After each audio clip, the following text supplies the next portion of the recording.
Hey, Will, before we start the show, let's do a little ad, but an ad for us. Hang on, what?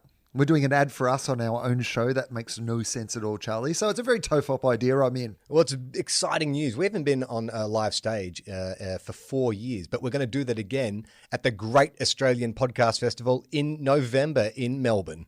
Don't call it a comeback. We've been here for years. And here, being in our own homes and not on stage. 4 years. Is it 4 years between live appearances? This is a big event. It is a big event. I mean, the last time we performed was at, the Sydney Opera House. Are we allowed to say that now? I know there was issues around us. They didn't want us to mention their name at all, but we did. During the show we did at the Sydney Opera House, they were like, we're happy to have you here, but we're not happy for you to tell people about it. Essentially, it was like we were having some affair with somebody where they were like, look, we're happy for you to come over and have sex, but you're not allowed to tell any of your mates that we are having sex because this is bad for our reputation. We love you, but we can't have other people finding out about it. Well, our new lover, the Palais Theatre, has embraced us with open arms. So we'll be doing a show there. I think, look, at the moment they're saying it's going to be November 7th, but I believe the schedule could be the 6th or the 7th. They're going to be waiting for the last minute to sort of schedule shows. But if you get your tickets, you'll be definitely seeing us on that weekend. John Deeks has dusted off his tuxedo. He's ready to go. And there's going to be lots of other great stuff that I haven't thought of yet. I mean, it's only an hour. I mean, there's only so much great stuff we can fit into an hour. By the time it's you and I and Deeksy, maybe a robot, time for the robot to come back. I think John Deeks, a robot, some very special guests from the podcast festival. If you look at some of the other names, there'll be a whole bunch of brilliant guests and probably some other people that we can have on the show as well. But look, it's in November. We haven't thought about it yet. But what we're asking is for you to buy tickets to something we haven't fully thought about yet because this is TOFOP. Well, think about this. If you sell us out, then the pressure's on. We've got to come up with a really good show. But if you take your time, then maybe we'll take our time as well. So you're suggesting that we will decide the quality of the show based on the amount of tickets that are being sold? I like it. This ad's gone south. Go to the greataustralianpodcastfestival.com.au or Live Nation. We'll put a link in the episode description below. But now, let's get to the show. The following episode of TOFOP is rated MA for mature audiences. It may contain sexual references, time travel references, allegations of bin misconduct, and mild coarse language. TOFOP advises that this episode is not suitable for anyone under the age of 15 or anyone who thinks a comedy conversation between two old mates sounds like a terrible idea for a show. Minors must be accompanied by a parent or guardian. This is John Deek speaking.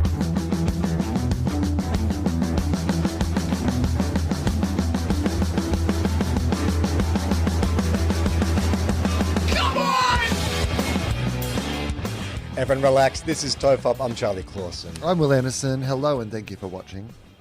In our traditional What is Mike Wearing segment, I don't know if this was a conscious decision. There's no, he didn't build up to anything. This is just a top he's thrown on. But have you noticed that he tends to color coordinate with his background? Like he wore the blue hoodie when he had the blue background. Now he's got a terracotta jumper on when he's against brickwork. Do you think this is he's subconsciously color coding himself? I don't know if it is conscious. I'd like to think it was. That's what I would actually like to think. That Podcast Mike every morning gets up, points his camera at a different part of his room and he says, what top can I wear that will match this part of my room? Maybe he's just showing it's a kind of a subtle ad for how versatile this one space that he is in. It can be 4 different environments. Look, if you need a brick wall, I can give you that. If you need a blank wall, I can give you that. If you need a blue wall, I can give you that. This is one room, but it can be 50 different rooms, depending on your imagination. Mike is like the Willy Wonka of this podcast. What do you feel about, when the pandemic started and TV shows went off air and talk shows went off air, and then, the hosts started bringing them back in kind of various forms, either in a blank room or they would record in their library. Were you one of those people who's like, oh, great, they're still working hard to put content out? Or were you like, you know what, I can wait till you're back in front of the studio. I'm not sure I like this stripped down version of your normally professional program.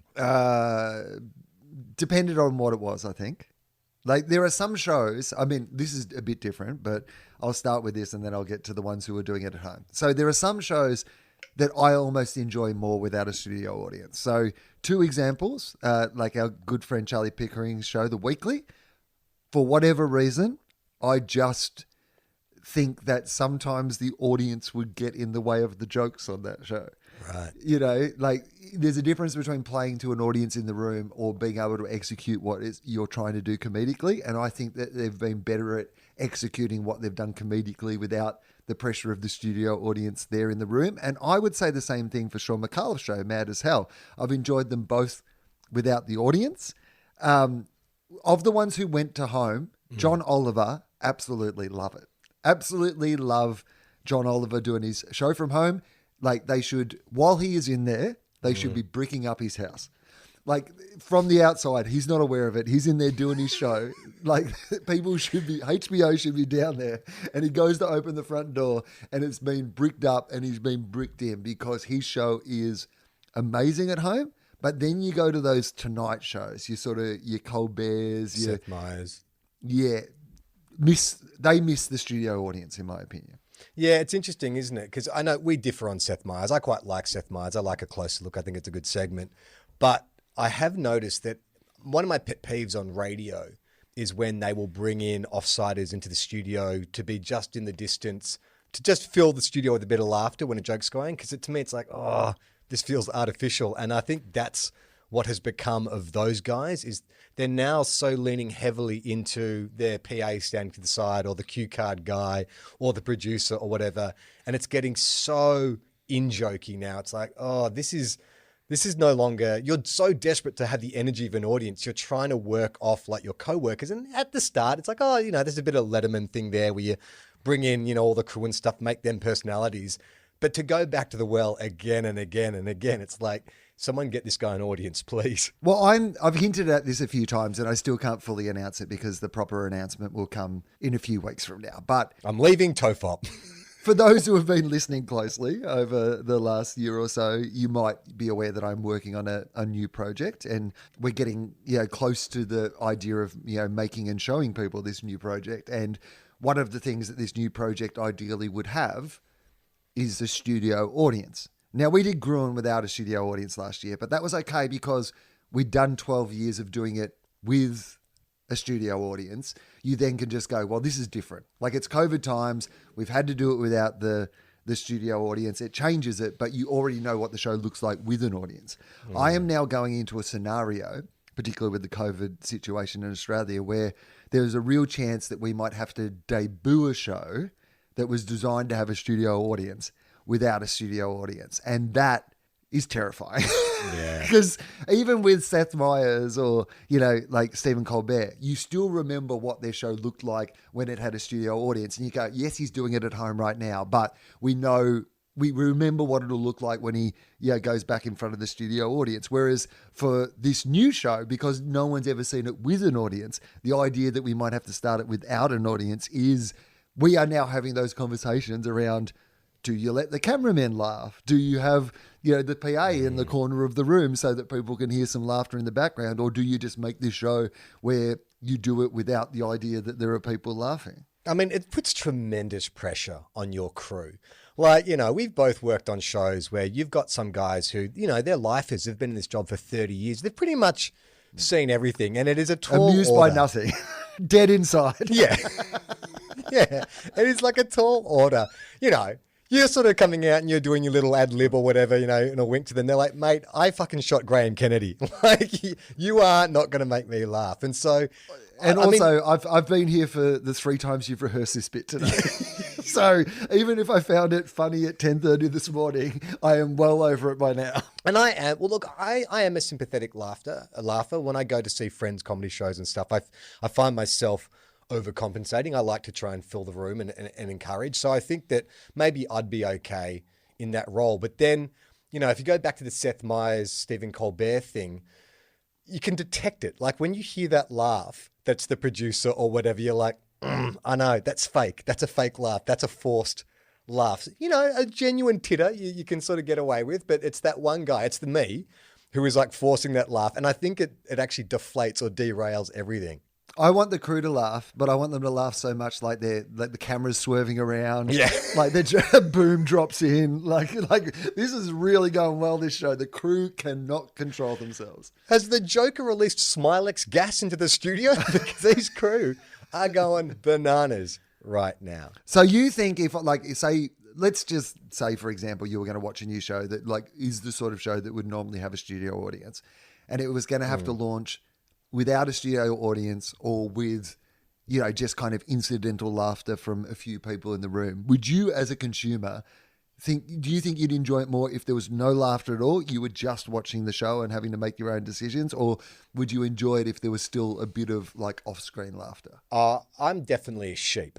I need some guidance about this is funny. All you need to do is watch those YouTube videos of sitcoms without the laugh track to see how desperately unfunny a lot of that stuff is. Like I think there's a YouTube channel called Ross Geller the Psychopath where they just take David Schwimmer scenes from Friends and they remove the laugh track, and it's painfully unfunny. Like it's some, you know, lines are zingers or whatever, but you generally rely on the laughter of the audience to guide you into, oh yeah, this is a bit. And obviously he's performing in front of a live audience, so he's tempering his performance or whatever to the reaction of the audience. So yeah, I think I would need the audience there. Unless, I think you got to keep the two worlds separate. Keep it all no audience or there's an audience. I don't know that you can suddenly shift gears from one to the other. Like you say, with the, you know, Colbert and Myers thing, we know what it was, so it's a little easier to accept. But if it's a brand new show and you do the first 6 episodes, no audience, and then you plug an audience in, I don't know. It could be weird. What about, like, because one of the funniest things about Gruen that I always love over the years is the people who are like, oh, it'd be a good show if you didn't have that canned laughter. And I'm like, that's the most ridiculous criticism, because there is no canned laughter. There is a live studio audience there. There's 250 people in the room, and that's what the laughter is. We don't sweeten it. We don't add anything in. Like, you know, sometimes I think there is a disconnect, though. What that person is actually spotting is there is a disconnect between the way 200 people in a studio audience might laugh at something versus how you might sit at home on your couch and laugh at something. Like, there is something about being amongst those people and all enjoying something together and seeing it filmed and the momentum and all those sort of things. That means that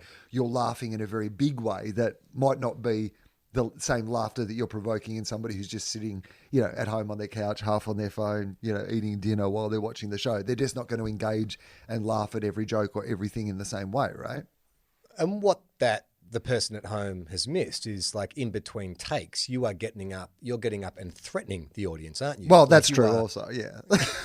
You are going around one by one, because people don't know this, but for Gruen, the audience have to fill out like a fairly detailed questionnaire. You get details about family members, financial situation. Any children, pets, how much you love them. We get photos of them. Oh, yeah. You just go through. I can see you with your list. You're like, John Clark. Let's see. You live at 48 Acre Street in North Balwyn. Got a couple of nice puppies. You like those puppies? Well, you better fucking laugh at that joke. I'm going to do it again, and you reconsider what your response was. Or the puppy gets it. We've talked about this before, but I'll never forget when I did, when I was doing media at high school, and we got to go to a live taping of Hey Hey It's Saturday. And it was actually one of the rare ones they did live. It was as a Saturday night. They're normally taped on Thursday, I believe. You did Hey Hey, didn't you? It's normally a Thursday night tape. Something like that. But the way that audience, because it was Hey Hey and had been on forever, that audience was so primed before they even got into the studio. You know, they wanted to see Red Gong someone. They wanted to see Pluck a Duck do something inappropriate. You know, there was not a lot of warm-up because the audience had been so coded. But I think, you know, for you guys, this is a new show. They don't know what are the kind of tropes of this show. Like, what am I meant to be laughing at? I mean, does that make any sense? Or no, I agree. That's absolutely what I agree. I think it's a very different thing to take a show that's had an audience to no audience versus start a show that's meant to have an audience without an audience. I think that is very different things. What about the idea of canned laughter? This is what I was going to get to with the Gruen thing. Like, is it possible that I should just go for the return of canned laughter? That I should lean into the fact that people think it's canned laughter. Because I mean, there must be canned laughter somewhere at the ABC. Could you drop in canned laughter on a brand new show? I reckon so. But like, what are you going to be moderate in your application? Like, are you going to sort of, is everything going to be like a barn buster, or are you going to have like final series of Seinfeld canned laughter? People are going to cheer when you come on stage. Yeah. Well, I wonder, like, apart from live shows, what if TOFOP had a laugh track? I mean, what if after each gag there was like, we did like a little 15. Hang on, what have I got here? No, wrong. There we go. That seems very appropriate. I mean, does that change the show? I mean, if every time that, okay, now we have to like set something up and I'll try to make a joke and then you drop in the... Okay. Hey, Will, my dog has no nose. How does he smell? Well, we can't. He's got no nose because he had cancer. It was really horrible.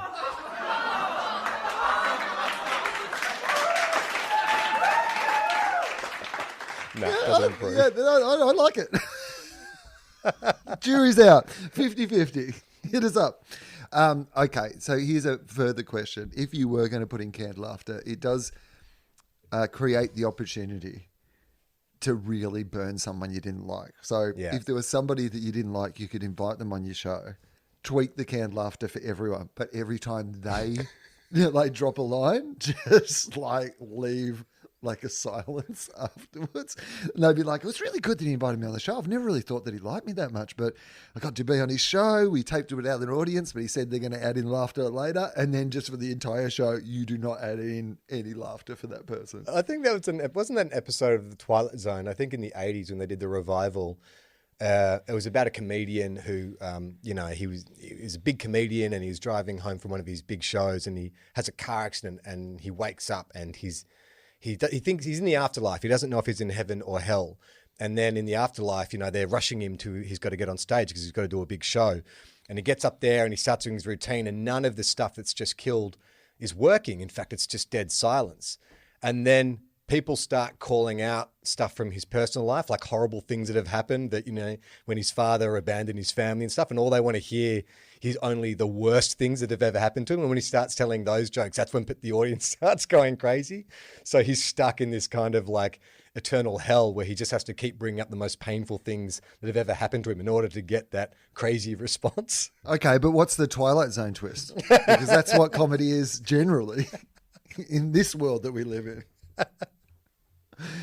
I think it isn't too far. I guess that's the appeal of the Twilight Zone, right? That you take something that is very close to reality and give it a slight twist. But if you look at the two most successful comedy specials of the last sort of 5 years, Bo Burnham's Inside and Hannah Gadsby's show Nanette, they're both great examples of somebody revealing, I think, them at their absolute sort of worst and most broken and people finding that completely compelling. No, I haven't seen the Bo Burnham show, but I've been following a lot of whatever people have been talking online. Am I wrong in saying that it's been a very quick kind of like celebration to backlash?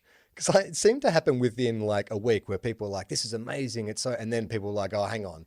Another straight white guy, does some introspective piece and people think it's groundbreaking. Other comedians have been doing this for years.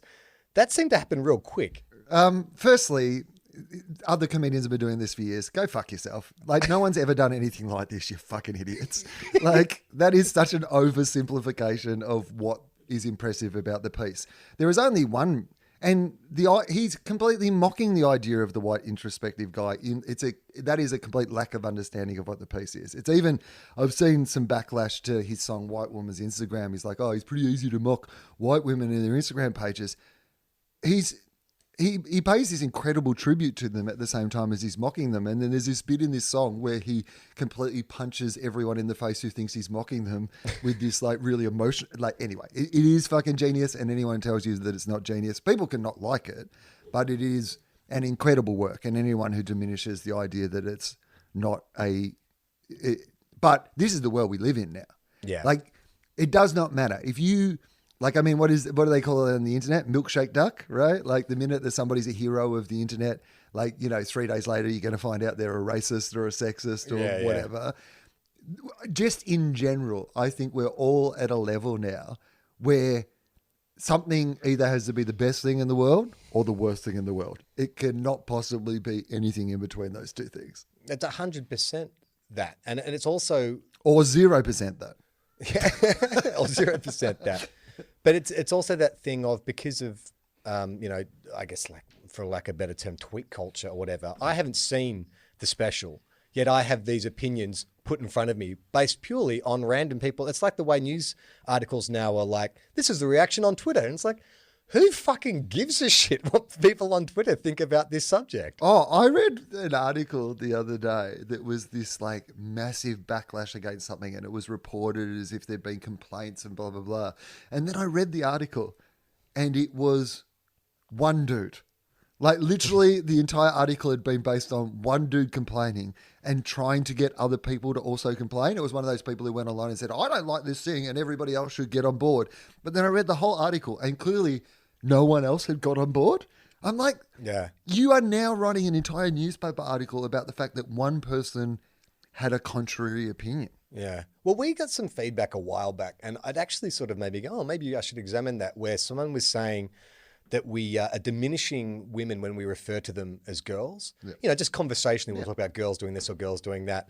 And I was like, oh, is that like, have the goalposts shifted on that? Did I miss the memo on that? And so I started saying to Jem, like, do you get offended when I refer to you and the girls going out for a drink or doing something with the girls? And she was like, no, we refer to each other as the girls. And it's just a colloquialism. I don't think you genuinely think that we are prepubescent, people incapable of handling our own lives. It's just a bit of slang. But that kind of, with the right amplification, that kind of opinion, I mean, it threw me for a second where I was like, oh, do I need to check my language? Is this something that we've moved on from? Well, I think that there is, so I can see some point behind it, right? So like, I think it might have been around the AFL podcast. And so often, the women who play in the AFLW, it's not called the AFLG, it's called the AFLW. They are women who play in that game. And sometimes I think by calling them girls, the idea is you're diminishing them. These are fully grown women and you are calling them girls. The counter argument would probably be that most of the time you call the men who play in the AFL boys. I would suggest. I think still you refer to them as boys. The boys played well. And the girls' language isn't about diminishing, the women who are playing in the AFLW. It's about almost exactly the same language as you use in relation to the men. But if you only ever refer to women as girls and you refer to men as like men and blokes and not just, I can see the point. Like, I do think it can be used to diminish, and I understand the casualization of diminishing, but I think it is a tricky area in sport because so often we do, because to us they also are boys, Yes, we're middle-aged men. Those AFLW players, 19. I would refer to a 19 on the street as a girl because they're just out of high school. So anyway, the point being, I'm not. I wasn't. I thought I was going to I was going to get cancelled. I thought I was on the wrong side, but it turns out it's just a semantics issue. Yeah, but I think it has to do with intention as well. Are you using it? Is it a term that is being used to diminish them? Are you saying that they are lesser by referring to them as girls? And because it's caught up in a broader issue in society, which is that often women's roles are diminished by referring to them as girls. And so I think, often we go, well, it's exactly the same. I call the boys and I call the girls. But if you never refer to them as women and you refer to the men as men, then it becomes, okay, well, I'm diminishing them by referring to them as girls, I think. And that's why I always call them women gone wild. When I'm watching those videos, I'm just like, you know what? I want to be respectful. These are women gone wild. Why do we always call them girls gone wild? Well, something that I hope doesn't diminish our podcast, Mark A. Hooper on Twitter sent us a message. I know you've seen this, where he put the full transcripts of 35 episodes of TOFOP through a statistical text mining package and came up with some kind of interesting results. So I think he started round about like the late 160s. He inputted all these episodes into this computer to sort of work out what language we used most often. I thought this is interesting for us to go through. So the first point is that the computer could not decipher what TOFOP was. So these are some of the voice-to-text translations a computer came up with. Everyone relax. This is TOFA. I mean, which is actually how Topher Grace's podcast starts. Yeah. Yeah. That's 70s show spin-off. Everyone relax. This is dope, which I can get behind. That one sometimes is actually quite accurate, yes. But I also think it's cool. Our show is dope, right? Do kids still say dope? Is that still cool? Does that mean, or is that bad now? Who's this cop? Yeah. Who's the narc saying, anyone got any dope? Hello there, fellow teenagers. Okay. Everyone relax. This is toe. I mean, I don't mind that. Like, it feels like that is more Shortening. like youth culture. Yeah. Yeah. Like, do you listen to TOFOP? No, I listen to TOE. No, would you listen to the FOP? Oh, that's too many syllables. The Nah. FOP, toe. The Listen to FOP toe. is old school and daggy. I reckon TOE. A second vote for the everyone relax. This is TOFA. TikTok. So you could TikTok and TOE. TikTok TOE. TikTok toe. It's the three. You want to be on TikTok. Why don't TikTok people? toe. Because sometimes like mime things on TikTok. So they'll get a stand-up comedian's routine and they'll like mime it. Have you seen that?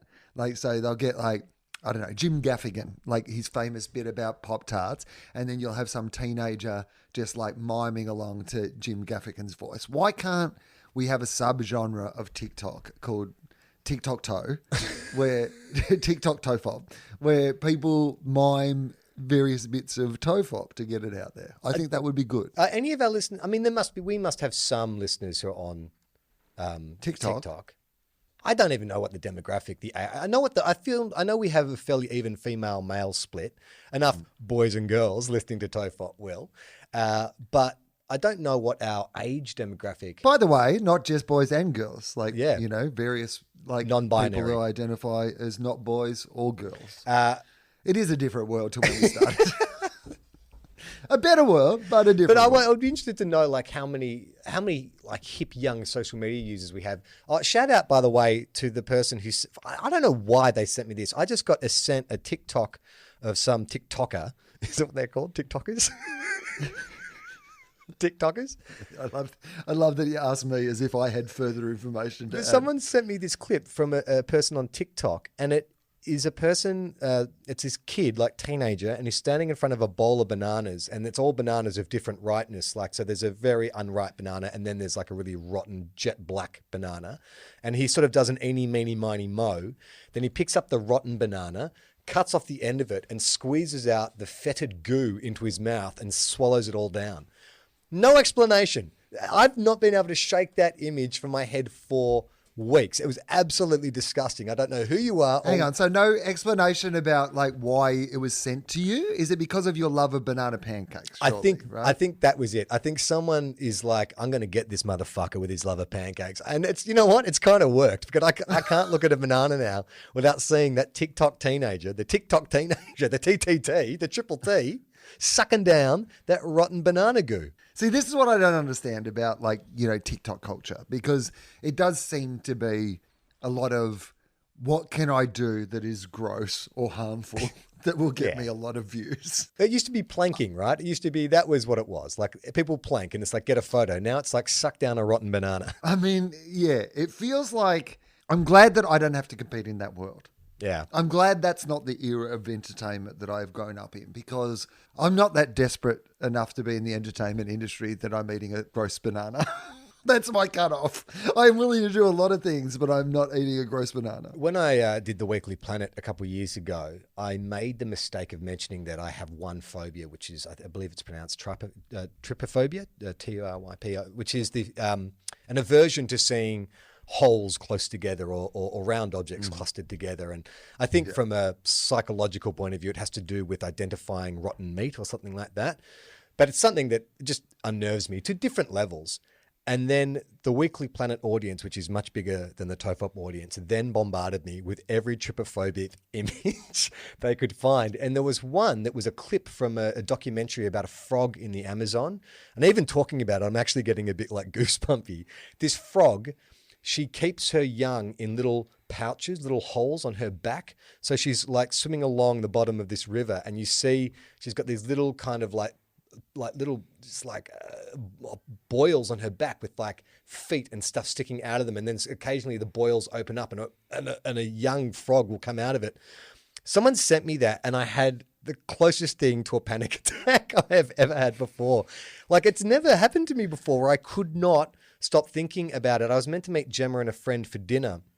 And when I got there, it was like I'd just been in a car accident. I was really kind of shaky and I couldn't concentrate because in my head was just this repeated image of this gross fucking frog with its holes in its back and launching its babies out. You live in an area of the world now where there's a lot more frogs around. Yeah. Is there any frogs at your house? Have you seen frogs? Do you get freaked out when you see frogs now? No, it's not frogs that freak me out. It's the holes. No, we've got lots of like critters living around here. We've got like water dragons, and there was a frog in my kitchen the other day, and there's a python living in the roof of my shed, and we found a red-bellied black snake. And Terry Gilliam, right? Yeah, that's right.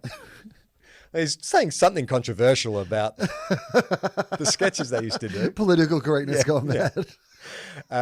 And we found that, there's red-bellied black snake. That wasn't fun in our garden last week. But it's more there's a lot of flora and fauna around here because it's now winter. And so a lot of the trees are shedding their leaves and they're exposing these gross ass like textures that really make my skin crawl. Like it's like if you get a papaya and slice it in half, that image really, I don't know what it is. It just grosses me out. I tried to do a bit of exposure therapy because I read online, if you have a phobia, you can sort of just slowly increase. So look at some images that aren't going to freak you out and then sort of keep looking at it. So I've got to a point where I feel like if you were looking at Connect 4, the game Connect 4, without putting the little tokens in, do you get freaked out by holes that size close together? It's normally organic material. So if it's sponges or wood or flesh or anything that's kind of like porous and organic, that's when it feels gross. Have you ever watched Dr. Pimple Popper? No, I could never watch Dr. Pimple Popper. I could never do it. I don't understand how people can. This is why I think about my father being a dentist and going through medical school. And it's like, well, clearly those genes were not passed on to me. He must have had a strong stomach. Looking at like rotten teeth and gums and shit like that, there's no way I could get through that. I mean, dentists have like the highest, I think, well, they used to, I don't know if it's still the case, but the highest rate of suicide, I think, of any profession. And like when you put it like that, your whole life is looking at gross into things. Like, yeah, I can understand. Well, my dad hated being a dentist. Like he never wanted to be a dentist. He did it because he had a big family to support. But I remember my sister telling me, she used to work there as his receptionist, and she would, see him, in surgery with someone trying to get them to relax and open their mouth so it can do the examination or whatever it is, and the person refusing, and Dad being like, okay, look, I'm just going to go to the office. I'll be back in a moment. And she would see him go and pick a pillow off the couch, hold it against the wall and just punch it like 5 or 6 times and let out some aggression and then calm himself down and then go back into the surgery. Oh my God. That is exactly what I want to imagine. Because there is an assumption, isn't there, that when you go to something like the dentist, that they like being a dentist. Yeah. Like there's a part of your mind that's like, well, this person has chosen this as their profession. I'm sure that they absolutely love dentistry. They love, looking at people's mouths, like they're happy to be here today. The idea that my dentist is walking into another room, grabbing a pillow and like punching it because he hates his job so much and he hates me and he does not want to get back in that room does not fill me with joy. Well, it's funny, isn't it? You're right. We have this assumption that it's a higher calling in a way because it's about healing people. Someone gets into the medical profession because they just want to save lives or improve lives or whatever it is. But clearly there's got to be a percentage of those people, A, who are just motivated by money, or B, pressure to do it. Like, their parents or whatever have forced them into doing it. And so that's not the kind of person you want holding a scalpel over you. It's actually, I'm less reassured by, like, I walk into a dentist's office and I'm just like, I know you've got a couple of qualifications on the wall, mate, but how many kids you got? Why are you doing this? Yeah. Tell me why you became a dentist. I want a little bit of the backstory to see if you have a desire for this or whether you are just phoning it in so you get that check at the end of the week. Well, I'd be interested to hear from the doctors in our audience or ex-doctors. Has anyone entered the medical profession as a doctor or whatever and left because you did not find it satisfying? Because I know of a few people who've got into medicine late, particularly if they, entered entertainment or some industry where they realized they were never going to get paid for anything. And so have decided, at a late stage to get their medical degree and start practicing. But are there any doctors out there who were like, you know what, 8 or 9 years of study and I've been working and this is not for me. I think I'm going to try stand-up. Well, I think Rob Sitch is a doctor, isn't he? Like Yeah. Rob, the famous Australian comedian and director Rob Sitch is a doctor.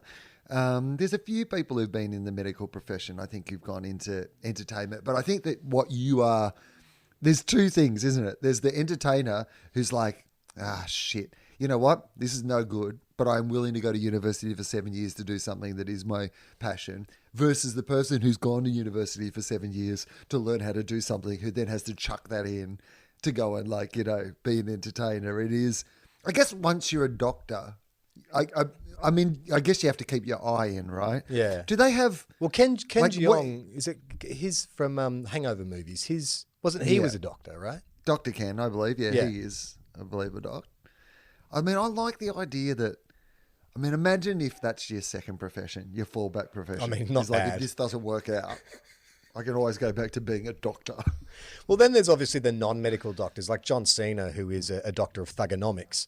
I mean, I guess if his movie career doesn't work out, he can just go back to practicing thugonomics. Yeah, lecturing in thugonomics and, you know, obviously being a trainer of people who want to have a degree in thugonomics themselves. Well, some of the other words that the computer thought we were saying was, everyone relax, this is Thai. Everyone relax, this is tough. Well, I mean, that could be the computer just actually commenting on what it was like listening to 30 plus episodes of TOFOP. Everyone relax, this is type, this is TOF, and everyone relax, this is TOF, which I'm like, I don't mind that. That could be another, instead of saying toe, you listen to toe, you listen to FOP, you listen to TOF. Are you TOF? You TOF of the town? TOF? Mark continues on. There's some other random facts here. How often you said some things. So the most common used phrase, do you remember what it was on the show?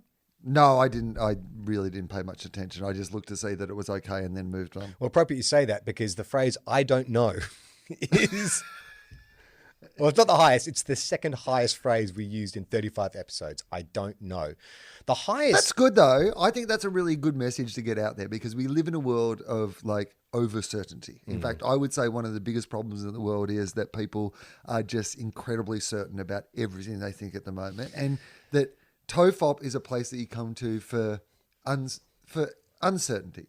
Like we are the sort of people who are happy to say, I don't know. It's funny you should say that, because I've been thinking the last few weeks that I need to be more certain. I was thinking that I'm incredibly wishy-washy. I always sit on the fence on things. I always like to kind of just like, well, I can see both sides, but I thought I need to be more decisive. You're saying stay where I am. No, wishy-washy's our market. We're all over the joint. Welcome on board. We're flip-floppers.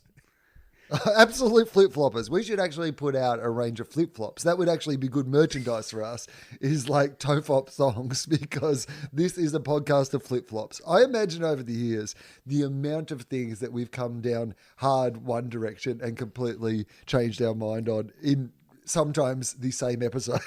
I mean, that is a slogan for a T-shirt, isn't it, right? Flip-flop with TOFOP.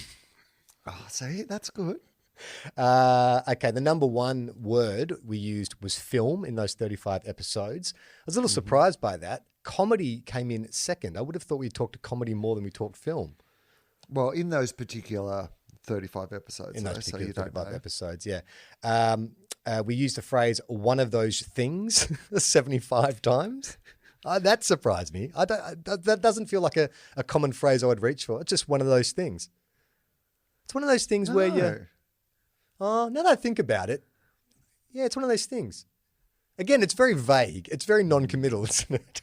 I think one of those things is one of those things where you really just say one of those things without really acknowledging the fact that you're saying one of those things. Actually, just reading through some of these phrases, they all fall in the same category of non-commitment. So I don't know, one of those things. The next one is, or something like that. Like, fill in the blanks. We like to give people the dots, you connect them. Blah, blah, blah. Yada, yada, yada. Another phrase we love using is like, you know what? Now that suggests we're about to deliver something really decisive and conclusive. Like, you know what? But then we just got all flippy floppy with, it's just one of those things. I don't know. It's something like that. You know what? It's something like that. Those two phrases could not be more contradictory, could they? Here's a big build-up to something that is not actually decisive. And the last phrase we use most often is "to be honest with you," which I think is a fairly good indication, right? We used it sort of in half the episode sampled. We said, "to be honest with you," Which implies, though, that there are times in this podcast that we have to be honest with each other. We're honest 50% of the time. Well, the last thing Mark identified was that our podcast is largely positive. So he ran a test that analyzed the results of sentiment. Basically, it tries to work out whether you're using positive or negative language. So at the highest rate, it was 4-1 that we use positive to negative language.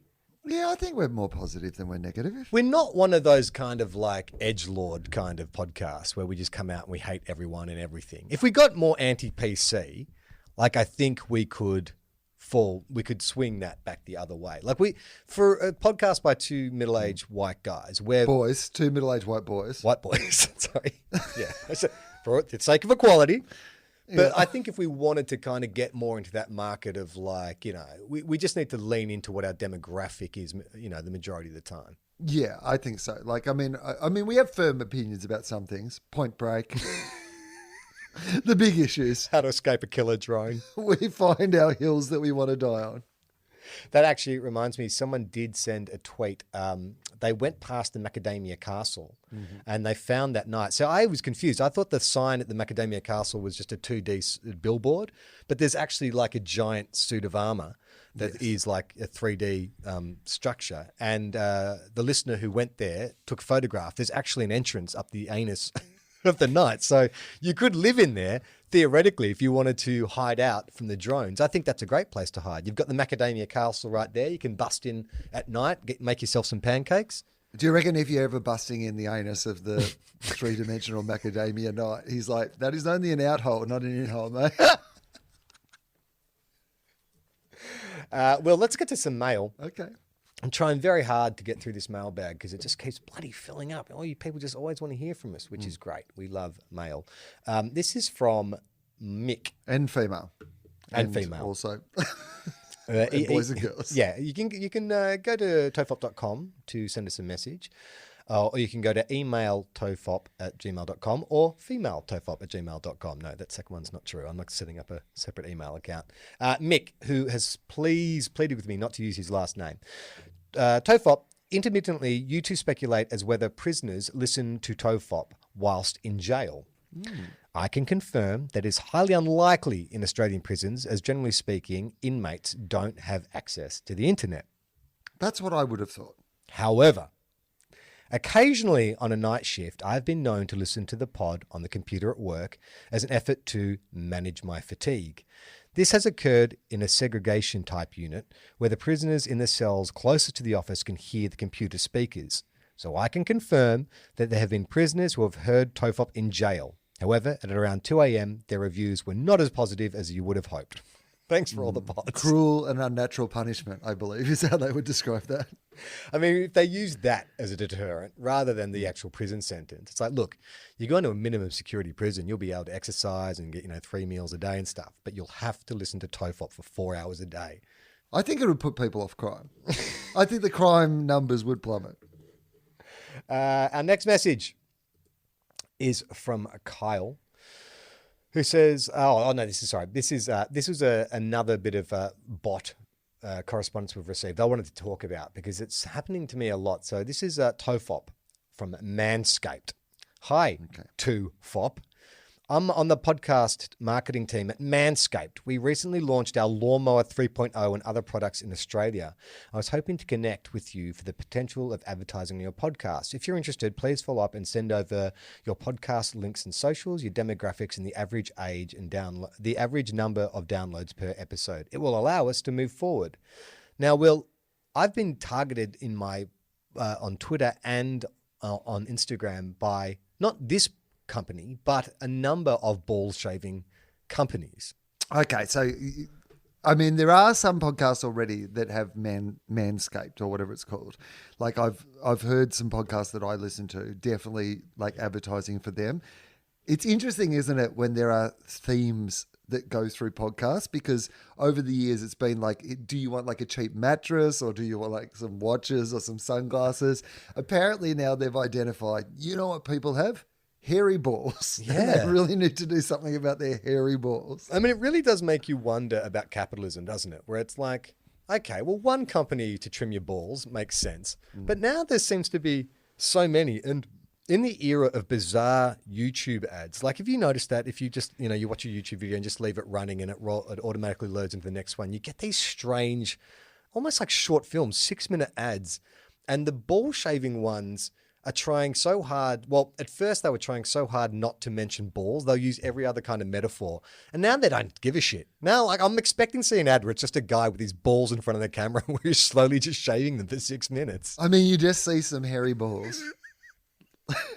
Like it opens. Yeah. This is the director pitching okay. it. We open on some hairy balls. And we slowly push in for 10 minutes. What else happens? Nothing. Wim Wenders is in the room just going, We want to see the testicles covered in the hair. Because then we know that they need to be shaved. Well, this is from Al. Hi, Will and Charlie. Charlie and Will. Episode 342, The Skull. Had you wondering about transporting body parts on planes? It turns out I've got some experience here. While not a doctor myself, I worked on the stage show version of an English kids show, Operation Ouch, with twins Dr. Chris and Zand. Have you heard of this, Dr. Ouch? Not a great name for a kids show. Really sounds more like a court case, doesn't it? The People versus Dr. Ouch. I made the props and ran them during the shows. This included a demonstration with a cow's heart, where we pumped coloured water through to show how valves work.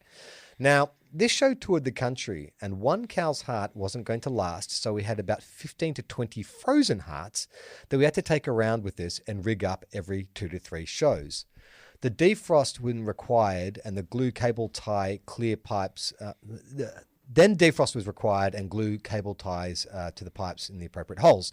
This meant that the rest of the crew would regularly wait for me at check-in while I tried to explain that, yes, this was a real cow's heart in my carry-on. Through my multiple trips around, I found that as long as there's no loose ice, so using ice packs only, and you double bag everything, you can carry the delicate rigged heart on with you, and the frozen hearts happily go in under the plane. After a while, they only wanted to see it out of curiosity and not check if it was okay to fly. Yeah, but that's a cow's heart. I mean, what if it was a human heart? What if you were transport? I guess the average check-in person isn't going to know the difference between... Would you know, how much bigger is a cow's heart than a human's heart? Bigger, I would assume. Yeah, but you could be Andre the Giant's heart. But also, I guess, depending on the size of the cow that they got the heart out of. Yeah. So I don't know if it was a fully grown cow's heart. It might have been like a smaller cow's heart. So, but I still think it would be substantially different. Like I'm gonna Google the size of human heart. How big do you think the human heart is? I don't know. By weight, I'll say by weight. I'll say that the human heart weighs, it's muscle, so it's going to be kind of tough. I'm going to say like a cricket ball. I'm going to say the human heart weighs 500 grams. Okay. Well, it says 7 to 15 ounces, so I don't know what that is in grams. What size is the human heart? If you had to compare it to another body part, what would you compare it to? Is it an external or an internal body part? An external body part. Oh, it's the fist. The fist, yeah, a closed fist. Here we go. The human heart, yeah, you went far off, actually. We're talking about it says 200 grams. 280 to 340 grams. Okay, yeah, not far off. Okay, all right. And now, what do we go? Cow's heart. How is it? What is the size of a cow's heart? And that's more important. So what would you say? What's your guess based on? So a cow's 5 times the size of a human. So I'm going to say 1.5 kilos. Compare it to a part of your body. Oh, my head. Your head. Yep, that's good. The cow's heart is about the size of your human head. How big was Farlap's heart? The size of someone with a really big head. The size of Australia. That's how big that horse's heart was. Okay, this is from Mick. Hey, please don't read my surname. Okay, that's good. Second person asking not to be identified. Wasn't that a second Mick? Wasn't the last one Mick who didn't want their surname read? Is it the same? It's not the same Mick, is it? No, it's a different Mick. Okay. Hey, to TOFOP, my wife is a doctor and during her studies inherited a full human skeleton by a family member which lives in our cupboard. Yes, we literally have a skeleton in our closet. I've often wondered how I'd get rid of it, so I was hoping Charlie had some ideas with his skull. We do have a house being built next door, so I'm considering putting it in their wall during construction. Yes, absolutely, 100%. Like at the very least in the concrete slab underneath for generations to find. I mean, is it better to put it... Where's more suspicious, the floorboards or the wall or underneath the floorboards? Well, I'm just saying it's easier to hide it probably in, like it would be, oh no, I guess when they're constructing the wall. I'm thinking more about famous serial killers. So like you had John Wayne Gacy didn't he have like 14 bodies under the floorboards? Yeah, I think so. And wasn't that the British guy that David Tennant played? I can't remember what his name was, but he was the guy who he was like putting them down the drain and stuff. And he's was he aciding them?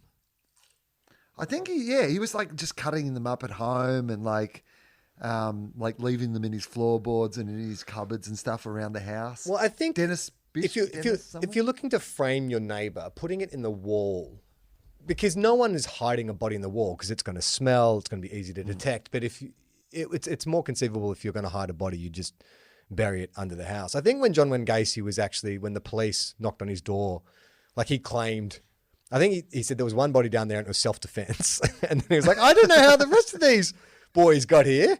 I don't know. Is this still, wow, what a shock. Officer, I'm as shocked as you. So I don't know if you've seen it, but Des is a 3-part television drama about the arrest of the Scottish serial killer Dennis Nielsen, his name is. Right. And they discovered him because they discovered human remains causing a blockage of the drain near his house. Ugh. And when they came around to his house, they were like, we found some human remains in the drain. And he's gone, well, you better check the cupboard. There's some in there as well. There's heaps all over the joint. So he wasn't trying to evade. This was his moment to kind of be like, hey. Well, eventually when he got caught, it turned out he'd killed like 16 or more people. And he just basically told them where they all were. He's like, all right, game's up. You probably should go back to my... He goes, there's like 6 of them in the walls here. And if you go back to my old joint, there's like 12 there. Mick continues, upon telling my wife about Charlie's problem, it turns out there have been recent discussions on a doctor's forum about this. As it turns out, many have also got skeletons in their closets. It seems the official way is to contact the police and give it to them from there for the coroner to take for disposal. Oh, okay. I mean, I guess, do you have to go to the police first? You can't just go straight to the coroner. I mean, I guess the police just have to... They'll make a record of it, I guess. They say, this person came in at this time and you get your ID and stuff like that. Yeah, because otherwise you could just be going, this is an old doctor's skeleton, where it's just somebody you've like skinned and eaten around the house. And you're like, no, I'm a doctor. Definitely a doctor. I have to get rid of this. Yeah, Ivan Milat just keeps turning up. It's like there is still flesh on that skeleton. No. Oh, yeah, Lang, give me a sec. Just look over there. Hunting knife. Just...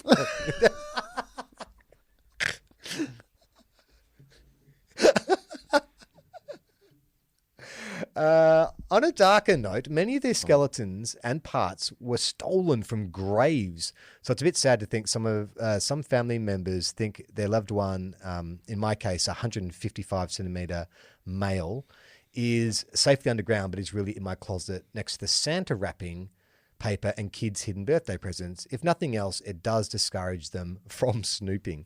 Yeah, that's interesting because I remember hearing that grave robbing was big. I think it was like in the turn of the century. It was there's a lot of money to be made from presenting cadavers and stuff to doctors and saying, oh yeah, there's my uncle, he just died. I mean, that's an industry that surely it will never come back. Could you see grave robbing coming back in a big way? Or maybe the pandemic continues. I've got to find a way to find a buck. I mean, I would have thought just with the price of housing affordability, there's going to be millennials breaking into graves just for somewhere to sleep. This is my house now. I live here with this guy, Skelly. He's my best mate. Sasha. You remember Sasha? He wrote in last week. Hey, guys. So I'm trying to write this email while snorting. Okay. And laughing. So hard on the side of the road. Episode 344 is brilliant.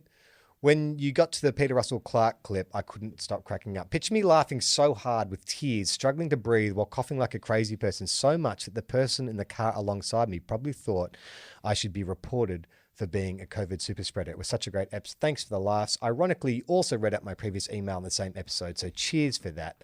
P.S. Will, I am the shirt swap guy from What You're Talking About show in Sydney in December 2019. Such a fun night. What happened that night? He was wearing an unusual shirt in the audience, and I eventually convinced him to swap shirts with me so that I could wear his shirt, because his shirt was a much more show busy shirt than the shirt that I was wearing, and I thought that we had them around the wrong way, so I made him put on my shirt and I put on his shirt and did the rest. I did almost the entire show from memory in his shirt. Did you give it back at the end? I believe that I did, because I think I wanted my shirt back. I think that I Look, technically, other than for the show, I enjoyed my shirt more than his shirt. Are you like the magician who, like, during the show hands out like a rose to a kid or something? At the end, the assistant comes up and goes, "We're going to need that back." It's not huge money. I can't be buying a new shirt every time I'm doing one of these shows. Our final bit of correspondence comes in from Angela. Hello, I'm not sure if this comment is what you guys are talking about when you read your emails, or if there's an email address I've missed somewhere along the way. But either way, I wanted to thank you for the hours and hours of enjoyment in the past couple of years. I got onto you guys from Will's appearance on the Dollop live eps that he was a part of, and I have listened both to the newer eps and gone back to the very beginning and starting to work my way forward, which is not the recommended dosage. Not the recommended way. Work backwards, stop when you feel uncomfortable. But sure, I'm not here to tell you what to do. It is funny to listen to the old episodes, knowing how your lives have turned out, from listening to the recent ones. They're excited about Bane being in the Batman movie coming out, but little do they know they won't enjoy it as much as they think they will. Well, I don't know. We'll go on a roller coaster with that, I think. And young Charlie doesn't know in 2021 he'll have a kid of his own and a home in the country. Although I'll admit, as an American, I've absolutely no concept of Australian geography. So you could be telling me you live in the middle of a volcano and I'll be like, oh yeah, sounds about right. Anyway, getting to the point of my rambling email. Do you guys not do ads? I mean, on the one hand, it's nice not to listen to ads, but on the other one, I'm fully supportive of podcasts. I like making money. You guys are always joking about how the pod is losing money, and it seems like the American podcasts I listen to do ads and seem to do well for themselves that way. Will? Why don't we do ads? Because nobody wants to advertise on this show. Like, the only people who want to advertise are ball shaving operations. And we're just like, we're not that desperate to make money that we're going to talk about shaving our balls for, a few shiny magic beans in relation to our cow heart that we're swapping. We would be very open to do ads. And there has been times over the years that we have, I mean, look, the truth of it is we'd prefer not to have to do ads for any of our shows. It'd be great if we lived in a world where our Patreon subscriptions, patreon.com/TOFOP, were enough that we could just, support the podcast through that. Obviously, if we ever get back to the idea of doing a whole bunch of live shows, we could make some money doing it that way. We've got obviously the big show that we're going to be doing as part of the Australian Podcast Festival in November, which will be the first time in 4 years. 4 years, yeah. That we will be on stage doing a live show. So we'd love you to come out to that to support the podcast. But mostly it's because this show is A, not successful enough, and B, just not, I mean, we're not about anything there's enough. No hook. I think that's the problem. Like, I think that if it's a fitness podcast, you get fitness products coming along. Or if you're like there are specific products that suit specific shows, and we are nothing for everyone. She continues, I know about Patreon, and no, I suck. I'm not a patron yet, but I'm just saying, rustle up some ads already. I'm easily influenced by my podcast ads to an alarming degree. And I'd love to try and figure out what Aussie products I should be attempting to expensively ship to the States. You've already influenced me into watching AFL, and I even watched the documentary on Amazon, and I've toyed with getting a subscription to the service that plays AFL over here, but it happens in the middle of the night for me, unfortunately. Just based on that